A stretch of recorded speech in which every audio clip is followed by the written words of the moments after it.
In this tutorial, I'm going to go over how to make a Google form using Google Docs.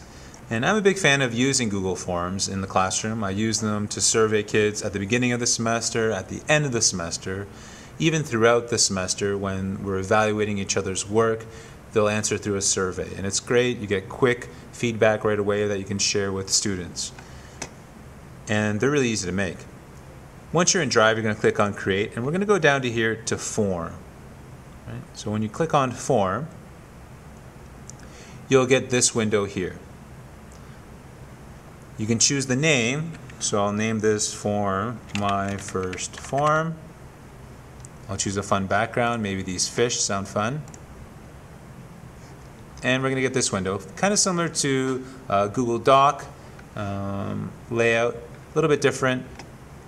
Depending on if you're part of a school board that has Google Apps for Education, I can make it so the survey is only visible to students and staff members or to anyone. If I uncheck this, it gives me a little warning. This will make my form accessible everywhere, and I think I'm okay with that.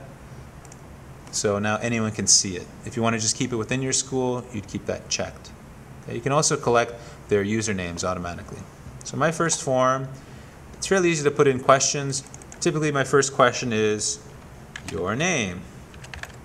And you can give some helpful text here. I usually like it in alphabetical order, so I put last name, first name.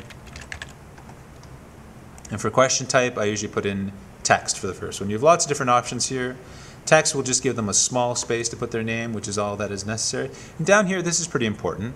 By clicking required question, it will force the student or whoever's filling out the survey to answer that question. If they don't answer the question, the survey answers won't go through. So I'm done with that question. But let's say I'm not happy with that. I want to edit that. Well, you're going to go over here, and I can click on this little pencil-looking item. Click on that, and I can get back here and change something. Oh, maybe I don't like this capitalized. Maybe, I don't know. Okay, so you can make little changes like that. Click Done. I can duplicate this. So let's say you're making 10 multiple choice questions. You don't want to have to keep creating the same multiple choice questions, so you can just duplicate that question. Okay. My next item, maybe I'll have a multiple choice question. What is your favorite food? So maybe my favorite food is either sushi, curry, ice cream, or beans. So again, I'm going to make this a required question and click Done. So there's my survey right now. I have 2 questions, and I think I'm ready to move on. Down here where it says confirmation page, once someone has answered the survey, they have some options. After they've submitted it, maybe they want to submit another one, they can have a link. What if I want my students or whoever's filling out the survey to know the results of the survey? I can click this. That way they'll know what the form's results have been. Or maybe you want someone to have the ability to edit their response.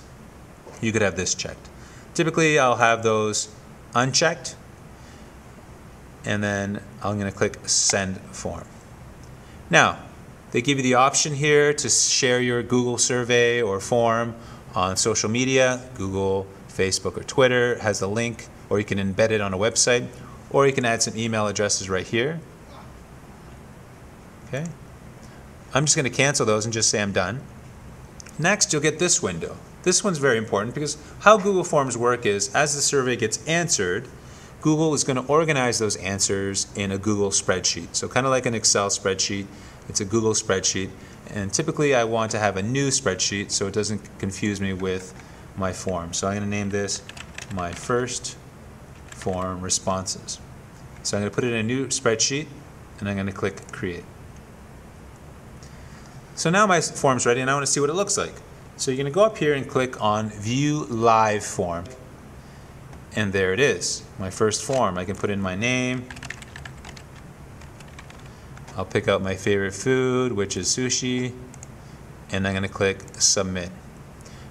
Your response has been recorded. So now let's go back and see what that looks like. If I go back into my Google Drive, I can click on my first form, and there are the results of my survey. And after I've done that, you can also see a summary of those results. I know that at this time I answered the sushi. I can click on Form, Show Summary of Responses, and Google will give me a picture. Okay, well, 100% of the people like sushi and nobody likes beans. So that's just a quick, easy way to make a Google form. There's lots more to it, but this will get you started making your first Google form.